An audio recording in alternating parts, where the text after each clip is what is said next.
ಪಾಕಿಸ್ತಾನದ ದಾಳಿಯನ್ನ ಭಾರತೀಯ ಸೇನೆಯಿಂದ ಅಧಿಕೃತ ಮಾಹಿತಿ.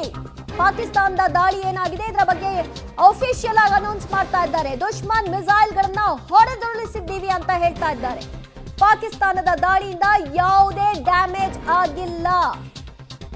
ಇದು ಇವತ್ತು ರಾತ್ರಿಯೇ ದಾಳಿಗೆ ತಕ್ಕ ಪ್ರತಿ ದಾಳಿ ಇರುತ್ತೆ ಅಂತ ಹೇಳ್ತಾ ಇದ್ದಾರೆ. ಅರ್ಥಾತ್ ರಾತ್ರಿ ಕಳೆದು ಬೆಳಗಾಗೋದ್ರೊಳಗೆ ಪಾಕಿಸ್ತಾನದ ಕತೆ ಏನಾಗುತ್ತೆ ಅನ್ನೋದನ್ನ ಈಗ ಕೌಂಟ್ ಮಾಡಬೇಕು.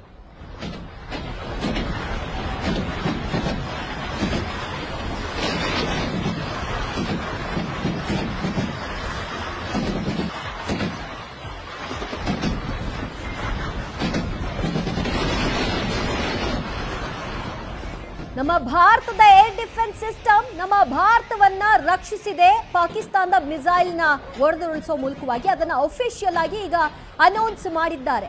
ಇದರ ಬೆನ್ನಲ್ಲೇ ಈಗ ಉತ್ತರವನ್ನ ಕೊಡಲಾಗ್ತಾ ಇದೆ. ಲಾಹೋರ್ನಲ್ಲಿ ಆಗ್ತಾ ಇರುವ ಮಿಸೈಲ್ ದಾಳಿಯ ಒಂದು ದೃಶ್ಯವನ್ನು ಕೂಡ ನೀವು ನೋಡ್ತಾ ಇದ್ದೀರಿ. ಇನ್ನೂ ರಾತ್ರಿ ಇದೆ, ಇದು ಸ್ಯಾಂಪಲ್ ಅಷ್ಟೇ, ಪಿಕ್ಚರ್ ಅಭಿ ಬಾಕಿ ಹೈ ಅನ್ನುವಂತಹ ಲಕ್ಷಣ. ಯಾಕಂದ್ರೆ ಅದರ ಬಗ್ಗೆ ಈಗಾಗಲೇ ಅಧಿಕೃತವಾಗಿ ಹೇಳಿ ಆಗಿದೆ. ರಾತ್ರಿ ಕಳೆದು ಬೆಳಗಾಗೋದ್ರೊಳಗೆ ದೊಡ್ಡ ಮಟ್ಟಿಗಿನ ಡ್ಯಾಮೇಜ್ ಅನ್ನ ಪಾಕಿಸ್ತಾನ ಅನುಭವಿಸಬೇಕು, ತಾನು ಮಾಡಿದ್ದನ್ನ ತಾನು ಉಣ್ಬೇಕು ಅಂತಹ ಸನ್ನಿವೇಶವನ್ನ ಈಗ ತಾನಾಗಿಯೇ ತಾನೇ ತಂದುಕೊಂಡಿದೆ. ಕೋಲ್ ಕೊಟ್ಟು ಓಡಿಸ್ಕೊಳ್ತಾ ಇದೆ. ಭಾರಿ ಪ್ರಮಾಣದಲ್ಲಿ ಡ್ಯಾಮೇಜಿಗೆ ಪಾಕಿಸ್ತಾನ ಸನ್ನದ್ಧವಾಗಿದೆ.